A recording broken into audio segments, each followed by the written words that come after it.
Christ. So I had a sickness over the last few days, hence my voice being very kind of raspy. And I called in sick for one day. Of course, they didn't believe I was sick. For some reason, whenever I call into work, which is rare, I think I call in probably 2, maybe 3 times a year. I actually do get sick. I get flus and stuff. They always kind of act like very suspicious, you know? Like, well, are you sick? Or, oh, isn't it interesting you had the weekend off and you called out on the Friday? So you had a long weekend, you know, stuff like this, like real paranoid shit. It's like 3 times a fucking year. I got like something like 700 sick hours. Anyway, my fucking ribs are killing me. I know this is of no interest to anybody, but that's okay. My ribs are killing me, man. I don't want to be crude or disgusting, but from, you know, retching so much, you know.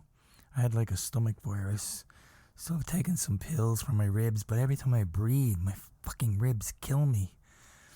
Okay. The General. This is a story of one of the most notorious criminals in Dublin in the last 100 years.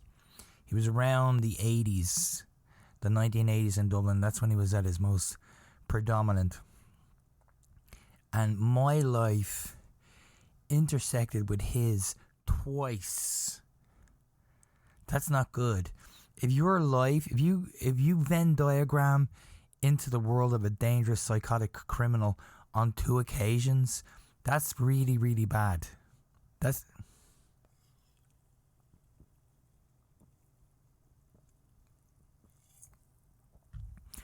really bad. And just to give you an overview of who the General was, back in the 1980s, he was literally an arch criminal. He was an infamous criminal. Brendan Gleeson played him in a film in the 90s called The General. And Kevin Spacey also played him in a movie called Ordinary Decent Criminal. Although he was anything but ordinary, he was anything but decent, which is kind of like strange. But in the 80s, he was the number 1 criminal in all of Ireland. His main thing, he didn't sell drugs. His main thing was robberies, high profile thefts. And he was crazy as well. He was like an insane character. He didn't like to be photographed, so everywhere he went, he wore like a balaclava or a motorcycle helmet or a hood. He did not like to be photographed at all. He appeared in court once in a Mickey Mouse t-shirt and his underwear and a balaclava, and there's nothing they can do. You can appear in court any way you want, you know? He was really, really crazy, this guy. He did a lot of very strange and unusual things. When he was considered one of the biggest criminals in Ireland, his childhood home, which was in a block of flats or high-rise in a poor area of Dublin, it had been condemned by the city planners, and it was scheduled to be demolished. And a lot of the residents had to move out, and they went to the General and they were complaining, you know, Vito Corleone style. Hey, they're knocking our home down. Is there anything you can do? So he tried and he couldn't do anything. So the day that the builders came, this is a true story, to knock the building down, his childhood home, he moved in with his suitcases to his childhood home, okay? He moved in. He set up home there. He unpacked his suitcases. He cooked some breakfast. This is true. And he started watching television. He just sat there in his little his mom's apartment watching TV and eating breakfast. And the builders were saying, we can't knock this down. There's some dude living up there still. And they're like, what the hell are you talking about? And they're like, he just moved in at like 7 a.m. this morning. We say, hey, where you going? You can't go there. And he goes, I'm going back up to live back in my ma's house. This is a true story. And he moved in, cooked breakfast, watched TV. So they went up to talk to him, and they knocked on the door, and they said, "Sir, you can't live here. This building's condemned. We have to knock it down." And he said, "Nah, I'm not going anywhere. I'm going to be here. I'm going to live here." Which he did. He lived there for like 2 weeks, you know. And they couldn't knock it down, and there were all kinds of court orders going. This is a true story. He had to do a robbery. It hurts when I laugh. He had to do a robbery, so he had to leave one night. And as he left, the security guard saw him leave. This is a true story. And he contacted his superiors, and he said, "You know that guy that's been living up in the apartment building? Well, he's just left." And they said, "No way." He said, "Yeah, he's just left. He just left for..." And they went in, they checked. They all came back to work. It was like 4 a.m. He wasn't there. And they said, "Right, go ahead, knock the building down." Which they did. They knocked the building down. They did a night shift. Anyway, he came back. The general came back the next morning to, I guess he had his loot and his robberies or whatever. He was meeting his criminal gang. He came back to go back into the apartment. There was nothing but rubble. And they're all laughing at him. They're all like, nah. This is in his biography. They're all giving him the finger. "Nah, what you gonna do now, asshole?" So anyway, they came the next day to clear the rubble out. And what the general had done is he'd set up a travel trailer on top of the rubble. And he put a little kind of clothesline outside. And he started living in the travel trailer on top of the rubble. And they were like, "What the fuck?" And he lived there for like another week and a half. And I guess he had the same thing. He'd go do a robbery or meet up with his gang. I mean, he was the head of a criminal enterprise, And when I say robbery, this wasn't just some burglary he was doing. He was knocking off huge jewelry fucking joints, man. Like, he was raking in millions. So he went and he did this robbery. Same thing again. They crushed his trailer, knocked it down, and cleared out the rubble. And he came back and they were like, "What are you going to do now, asshole?" And they still had some kind of, finalities to do before they started building. And they had to build there, okay? So the next day they came back again, and he had a tent up, which he was living in. This is true. He was living in a tent on the site where they were going to build. And he said, "Look, we got to take care of this guy." So the Lord Mayor of Dublin, Ben Briscoe, actually came in and sat down in the tent with him. He said, "Listen, can you do me a favour? I'm the Lord Mayor of Dublin. Can you just move out of here? You proved your point." And he said, "All right, fair enough." So he moved out. He was always doing these kind of crazy, unusual things. He stole a Caravaggio, an $8 million Caravaggio. Okay? I actually looked up, before I did this podcast, I looked up the adjusted price. It would have been $22 million today. Okay? Because it was Irish pounds at the time. He stole a $22 million Caravaggio and he hid it in the mountains in a plastic bag. This is not a joke. A bin liner? He rolled it up and he put it in a bin liner and hid it in the mountains. A $22 million Caravaggio.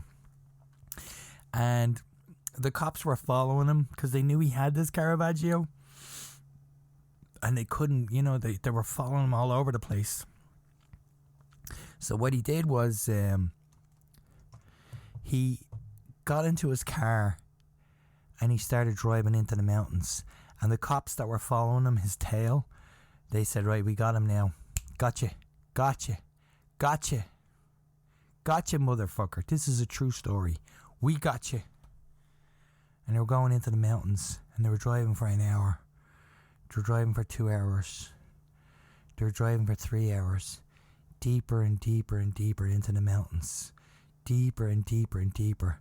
They were driving for 4 hours, for 5 hours, for 6 hours. And the gas started to get low in the cop's car. And the general's car. They both started getting really they were driving on fumes. Okay? And then suddenly the cops, they're looking at their fuel light and they're out of gas. And so is the general, basically. This is a true story. This actually happened. He's out of gas as well, and he's about 50 feet ahead of them. And he gets out and they're looking at him and they're like, what are you gonna do now, asshole? What the fuck are you gonna do now? You brought us 7 hours into the fucking mountains in fucking Wicklow. What are you gonna do? So he got out. He opened his trunk and he had a tank of gas in the back of the trunk, one of those red tanks of gas. He filled his up and he's looking at the cops and he's like, "What's up, boys?" He was always doing weird things like this. And then he drove off and left them in the middle of nowhere. So back in the 80s, your radio, you didn't have mobile phones. You'd no signal at all. They were stuck there for like 2 days before they had to be rescued. It was freezing cold up there. Anyway, long story short, here's how my life intersected with this guy in a very, very, very unusual way. I had a friend called Wolfgang, and Wolfgang was an entrepreneur, and he started to get an idea of having a hot dog stand in what was considered to be one of the most prestigious nightclub strips in Dublin, Leeson Street. Okay, I mean, this was prestigious for the 1980s. Like, in order to get into this club, it was like $100, which was a lot back then. Bottle of wine was like $200. The cheapest bottle of wine was like $200. It was ridiculous.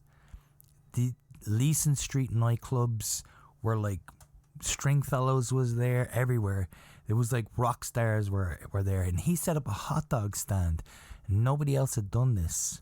He set up a hot dog stand and he started selling hot dogs for outrageous prices. Like probably 10, 15 times what it would cost to make the hot dog. And he made a fucking fortune. Like, he started making a fortune. So the general's men came to him. They said, "Hey, look, we own this strip. You know, and anything that happens here business-wise, the nightclubs, everything, you got to give the general, who's this arch criminal, you got to give him his cut." So my friend Wolfgang said, "Go fuck yourself. You're not getting any of my money." So, long story short, this is how my life intersected with his, and not really, in a kind of a roundabout way. One night, Wolfgang is watching TV with his sister and his sister's friend, and a knock comes to the door, and 3 armed guys burst in wearing balaclavas, and they punched the crap out of my friend Wolfgang. They literally just punched the shit out of him, knock him to the ground, his bloody nose. They slapped the girls around. They tied them all up. Okay? Put gags in their mouth. And one of them puts a gun to Wolfgang's kneecap. And then he gets on a walkie-talkie and he says, "I'm ready." And he listens, and a voice on the other end of the walkie-talkie says, "Okay, go for it." And that voice was the general.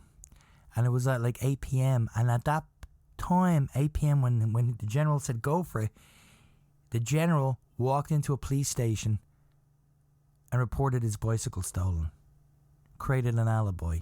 And when he said go for it, the man holding the gun shot my friend's kneecap out. He blew it out. Put him in extreme agony. He was never able to walk again. Walk properly. He had a plastic kneecap after that. He had to go to the north of Ireland to get it done. But he was never able to walk properly ever again. And obviously he gave up the hot dog business. So that's the first way that my life intersected with this guy, who was an unusual guy. And not directly, but kind of like, I was like 2 degrees away from him.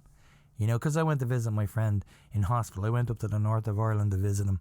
And he was in pretty bad shape, man, you know. He was never the same. He couldn't walk. He could barely walk again, you know. So, and that's today's episode of The General.